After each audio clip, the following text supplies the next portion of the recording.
Assalamualaikum warahmatullahi wabarakatuh. Dah selamat datang. Ketemu lagi saya Zaza. Dan ini Zaza bersama. Okey, berada di sini di Venice. Di Venice ke di Venice? Di Venice. Dekat sini makanan dia sebenarnya enak. Dia dibuka daripada pukul 5 petang hingga 2 pagi. Dan restoran ni ditutup pada hari Ahad. Kepada anda semua boleh jemput datang, mari di Manjung, Perak, iaitu berhadapan dengan Paya Bakau kan? Pusat Paya Bakau. Taman Paya Bakau. Sana Taman Paya Bakau. Di sini ada macam-macam makanan ada yang enak. Macam hari ni Zaza berbuka puasa di sini. Hari ke-9 Ramadan, iaitu berbuka puasa. Ia mesti sama warna pakai Zaza. Iaitu strawberry fruit. Okey, ada sama. Strawberry fruit. Lepas tu Zaza makan nasi goreng sotong. Kegemaran Zaza juga ni. Sotong. Okey, baik daripada Baik Syukri, sekejap. Lepas tu, suami menjamu sera apa? Suami menjamu sera ikan kering. Nasi dan ikan kering. Dan air dia, air panas sikit. Sebab dia mungkin dah penat berpuasa, jadi dia tak nak minum air sejuk dulu. Dia air yang agak panas. Okey. Antara menu yang special kat sini, boleh kita tengok macam-macam ada di sini. Kita boleh duduk bersama dengan dia punya owner restoran di Venice. Okey. Assalamualaikum Kak.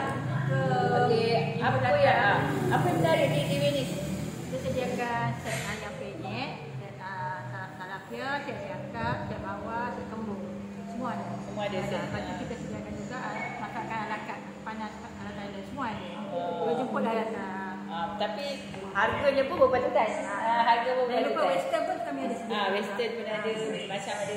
Lepas tu nak beli minyak wangi semua tu ada. Ada juga minyak wangi pun kat sini. Kalau sambil menjamu sera kita boleh lihat. Lepas tu dia punya menu di Venice ni. Okey, ni set A dia, set B. Ada set. Datang sini dah senang, boleh tengok macam-macam ada.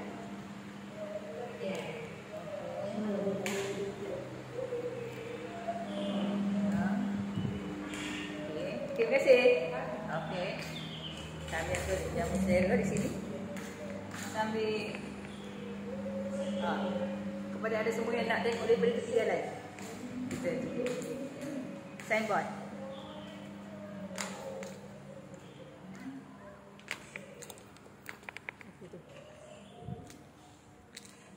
Okey, di Venice. Tu. Okey.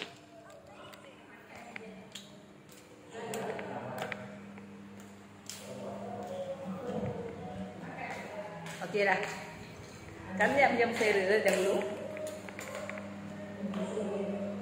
Okey, kepada anda semua jangan lupa datang kemari. Okey. Kita jumpa di video selanjutnya. Jangan lupa terus subscribe, like, share, komen YouTube kami dah 1.38k. Alhamdulillah. Bila sekiranya anda lihat YouTube kami ada iklan, jangan skip ataupun langkau, teruskan menonton. Terima kasih. Kita jumpa di video selanjutnya. Jangan lupa terus subscribe, like, share, komen YouTube kami. Kita tak ada selalu.